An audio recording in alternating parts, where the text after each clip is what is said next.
Gana wange mpuliriza mbadde nkusaba audio eno ogiwaakadde tegenda kuba mpanvu nnyo naye igenda kuyamba ate kinene nnyo. Eri ku message Kyagulanyi Center mu Robert gyazzeemu eri Museveni ku bigambo byayogedde oba ku strategy empya Museveni gyayina ey'okulwanyisa obuli bw'enguzi. Museveni gyo yadde ayogerako eri eggwanga yagambye nti strategy empya gye bayina ey'okulwanyisa obuli bw'enguzi nti bagenda ku employinga oba emirimu bagenda giwa abaana b'abagagga bokka. Emirimu egy'enjawulo okwetoloola Uganda bagenda giwa baana b'abagagga bokka. That they are going to employ only the sons and daughters of the rich people as a measure to fight corruption. Kyagulanyi naye alina engeri gy'amuzzeemu era ng'amuzzeemu bulungi nnyo naye nga sinnabagenda ku message Kyagulanyi gy'azzeemu eri dictator Museveni. Njagala nkujjukize nti Uganda ku ssaawa eno mulimu abantu obukadde obusoba 47 naye nga kwa obukadde 47 abantu 80 ku 100 bali wansi w'emyaka 35. Mpulidde bulungi ndowooza. Kugambye abantu 80 ku 100 80% are below the age of 35. Then wetuda ku unemployment rate, the youth unemployment rate eri more than 83%. Wetogera ku ssaawa eno ebbula ly'emirimu ku buli 100 83 tebalina mirimu. Naye omusajja yagambye jjo bagenda mirimu giwa abaana b'abagagga bokka. Nga sina kuyitira mu message ya Kyagulanyi njagala nkujjukize nti this has been the trend. Bwe kiti bwe kibadde nga nze naawe maybe tusisinkanye obuzibu buno nga tugezaako okunoonya emirimu mu institutions ez'enjawulo okwetoola Uganda nga byetaagisaamu ani akumanyi oba toyina akwogererayo obanga maybe toyina muganda wo oba ssengawo oba kojja oba any connection nga birimu connection nyingi nnyo ng'omulimu ogwo tojja kugufuna ng'oyinza n'okuba gwasinga naye munno olw'okuba ye muganda wa munene bo bayina ssente ye n'ayitawo era omulimu ne baguwa ye. I'm very sure abangi kume musisinkanye embeera eno si mpya kuba it has been the trend ng'emirimu bagiwa abaana b'abagagga ani akumanyi n'ogenda mu ma office ag'enjawulo amanene era ojja kusangayo bo bennyini abalina amannya agafaanagana nga ye bali mu mirimu egyo. So kino si kipya era Kyagulanyi abadde amuddamu waliwo watuuse n'amugamba nti nno baalwawo buli kyogera kuba yemu ku zi criteria wadde si mpandiike mu bitabo naye criteria gye badde bagabirako emirimu olina kuba mwana wa mugagga olina kuba ani akumanyi. So gwe munnange obanga oli student ng'oli ku university oba oli ku secondary school oba oli kyali mu primary ke kaseera olowooze beyond ng'omaze okusoma ki kyogenda okuzzaako kuba abasajja bo basazeewo emirimu bagenda giwa abaana b'abagagga bokka. Obanga oli muzadde ng'olina omwana gw'oweerera muweerere ng'okimanyi nti nno emirimu bagenda giwa abaana b'abagagga bokka. Kiba kitegeeza omwavu wa kufa ate ng'era abadde yafa dda kugamba agenda kweyongera okufa.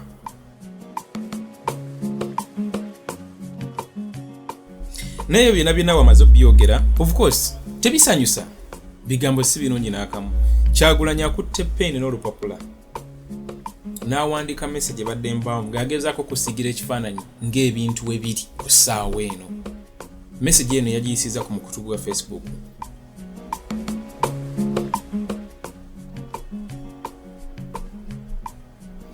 Kyagulanyi agambye nti General Museveni on the haves and the have-nots. On account of old age and increased arrogance, General Museveni of late speaks the truth about his evil schemes, or rather, the truth escapes from his lips. That was the case last week when he took to the podium to deliver the State of the Nation address, which he should not be delivering in the first place. Before I go to that, other incidents where he has spoken the blatant truth about his evil schemes include when he acknowledged condoning and ordering mine and other opposition leaders' torture in Arua by his guards in 2018.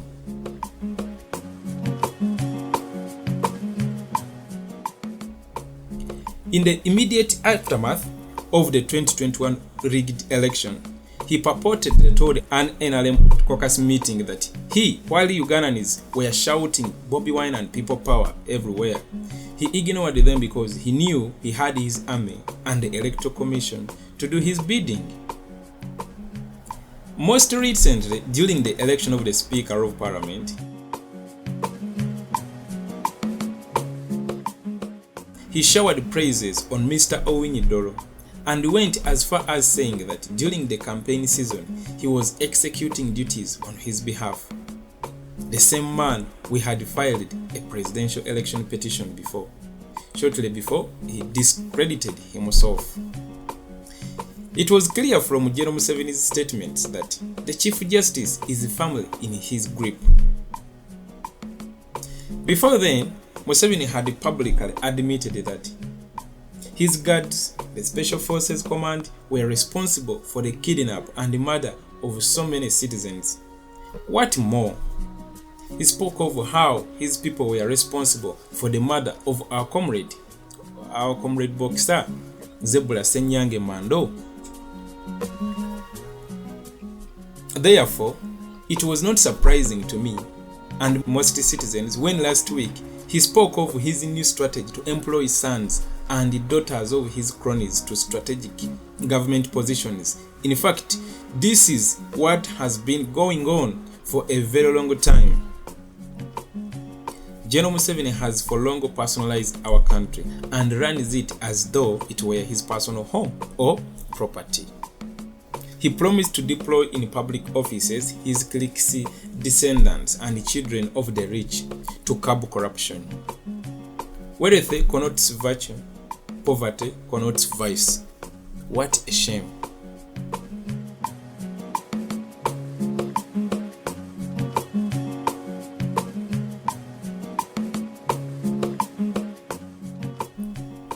General Museveni's revelation is a fact already well known to the public. For decades under his rule, nepotism has been the unwritten criteria upon which citizens are hired or appointed to public offices. Out of public resources, General Museveni and his inner circle have built a private empire to enrich themselves at the expense of ordinary citizens, the vast majority of whom are poor. Most of the descendants he intends to deploy in public offices come from those families that have gained wealth through corruption or through opportunities denied to the rest of the citizens. He feigns ignorance about the fact that corruption is rampant today, largely because of his leadership's policy of parting on the back government officials implicated in corruption scandals. After all, it is usually his relatives and associates implicated, as we saw in the 1997 Janka Choppers saga.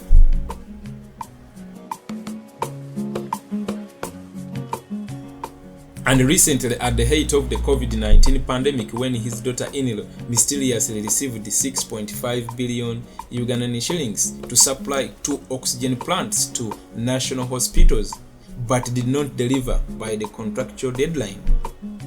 Never mind that the same amount could have purchased at least 13 such plants. Using the army to brutalize local fishermen, the fishing industry is now firmly controlled by General Museveni's family and business associates. His relatives are running a monopoly of sorts in the most profitable businesses. They have amazed wealth, grabbed poor people's land, and are now in an advanced stage of establishing an empire. Key offices in ministries and public bodies are populated by his inner circle.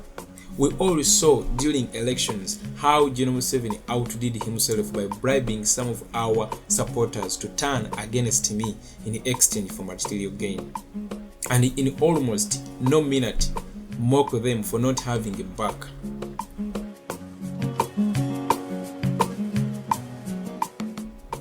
This is what happens when a ruler gathers absolute power around himself. General Museveni and the people he is describing now came here as papas without anything. They were a ragtag group of people with torn shirts and pants, lice dropping off their clothes. Ordinary citizens gave them cows. They raided our fathers' and grandfathers' gardens and took whatever was in there. Today, he has the guts to revile the poor people and call them corrupt and needy because he has made them so. Our task is not yet complete. Museveni's statements spell doom for our nation. The poor people, who are the vast majority, must rise up and defend themselves from a small unpopular clique that is overfed and wealthy at the expense of all citizens.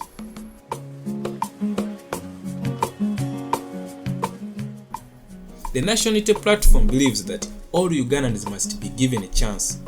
The saying that to those who have more will be added must not be the driving force in nation building. Countrymen and women, let us all work for a future where you or your child will not be denied an opportunity to contribute to their nation simply because of their tribe or origin. Bring back our people. We are removing a dictator. That is the statement from Kyagulanyi Ssentamu Robert towards Museveni's ugly statements or strategy of employing sons and daughters of the rich as a measure to fight corruption. What a shame. Bw'atyo Kyagulanyi Ssentamu Robert bw'amuzeemu. Era nga in brief Kyagulanyi akugambye ye teyeewuunyiza. In brief baluddeyo buli kyogera kuba it has been the order of the day. Yengeri gye badde bakikolamu, nepotism has been the unwritten criteria on which emirimu gigabibwamu.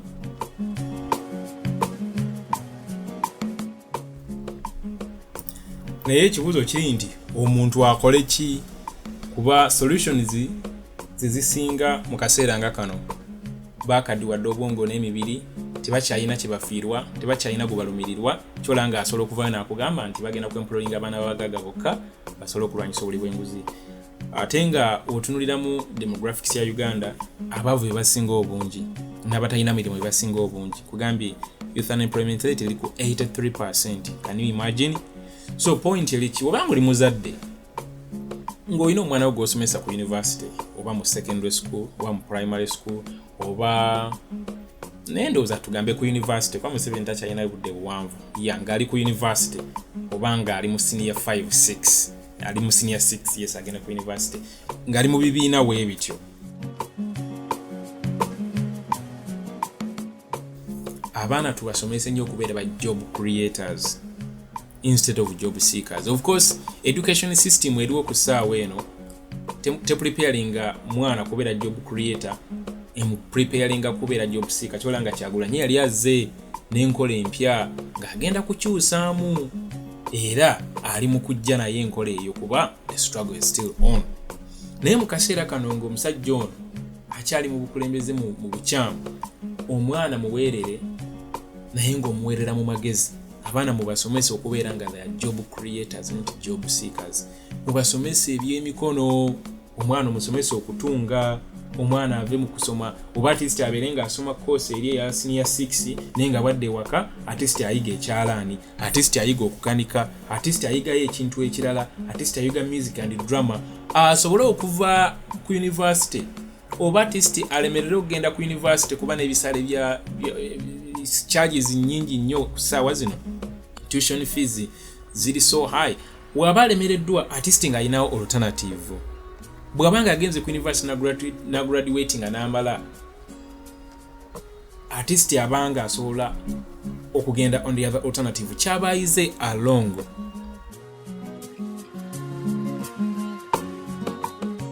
Abaana tetubasomesa fwa kuba eno system gye tulimu ku ssaawa eno nfu nnyo. Omusajja oyo akugambye they are only going to employ sons and daughters of the rich people in order to fight corruption.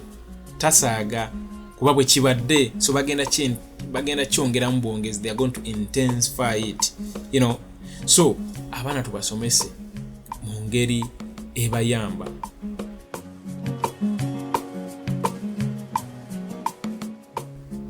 Nze sijja kulimba nasoma nebyenkola ku ssaawa eno si bye nasoma. Emirimu gyambula nange nembivaako nentandika kweyiya byange. abaana tubayigirize ebya computer babeere nga ba computer wizards, abaana tubasomese ebyemikono babeere nga balina ebintu by'emikono byamanyi. Kugamba omwana abeere nga alina omulimu gw'omutwe, kuba ogwo omulimu gw'omutwe tewana omwe agenda gumusiimulamu. Bw'avaayo testi asobola okwetandikirawo ky'asobola okukola. N'essimu eno gavumenti y'abakanywa musaayi nga bo beetaaga just baana babagagga bokka. Ate ng'ekyewuunyisa osobola okubeera omwana w'omwavu ate era n'okozesa abaana abo ababagagga. Naye nga solution esinga, we need to unite. We need to unite as Ugandans who want a non-fictional socio-economic and political change. We need to come together and chase this man away. Ye solution esinga. We tutakikola, we tutasucceedinga mu kuggyako Museveni, tugenda kubonaabona for the rest of our lives.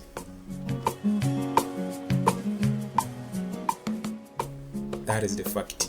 So, buli omu kyokola, let each one of us do whatever they can, because it is always those small dots that keep adding, that keep connecting, and at the end of the day, buli kimu kye tukola kiba kivaamu emulamwa. Ye solution esinga kujjako Museveni. Ng'akyaliko ng'akyatwesibyeko kuba agawala ekituufu kiri nti atwesibyeko bwesibi. Ng'akyatwesibyeko tukyabonaabona. Yo omwana w'omwavu bamumaze dda. Bamumaze dda. Naye tusomesa ate abaana, sigamba nti olw'okuba Museveni agambye nti bagenda kwemployinga abaana bagagga bokka ate mugaana okuweerera abaana omugaana okusomesa abaana. No, tusomesa abaana naye tubasomese nga tubasomesa okubeera nga they are job creators. Omwana mulabe mu ekitone kye, muyambe okikulaakulanye, tomukotogera. Abeere nga asoma bino ebya bulijjo, biology, chemistry, physics, mathematics and all that kind of a thing, naye nga ate wali ayina ekintu ekirala kyakola. Yes, abaana babeera bagezi nnyo, they can multitask. Asobola okubeera nga asoma physics, chemistry ways, history way and all that kind of thing, naye nga ate waakomawo kawungeezi asobola okukwata essaawa 3 n'akuba ekyalaani kye. Essaawa 4 n'agenda ku computer n'abaako byayiga, oba n'ayiga bintu bingi byasobola okuyiga ku computer, oba n'ayiga okuyimba, oba n'ayiga okuzanya omupiira, oba n'ayiga okukanika. Bintu bingi ekyo ng'akikola nga part time. Waakikolera emyaka egyo gy'abadde ng'asoma, agawala atuuka okumalako nga yeeweerera ne ssente. Kuba ebyemikono tebitwala budde kuyiga, obeera ng'oli fast learner, tebitwala budde kuyiga. So tetugaana ate kusomesa baana, tubasomese naye nga tubasomesa ate era mu magezi. Tujja kuwangula. Eno generation yaffe bw'obwongo bwesera tetujja kulemererwa, era ne Museveni tujja mujja kati ne Uganda yaffe tugikulaakulanye. Esinge ne bwe yali ebaddeko obulungi nga kisoboka, yena agamba tekisoboka, oyo ye mulabe wa Uganda. Alright guys, kandeke kuwanvuya audio eno naye ekyamakulu kugitambuza. Share button oyinza oginyiga mu ngeri yonna gy'oyagala, emirundi gyonna gy'oyagala, such that message ogyongerayo oba ng'oliddemu ebirungi. Alright guys, have a wonderful time wherever you are. Don't forget to click that subscribe button as well as turn on the notification button such that you always get these updates. Bye bye for now.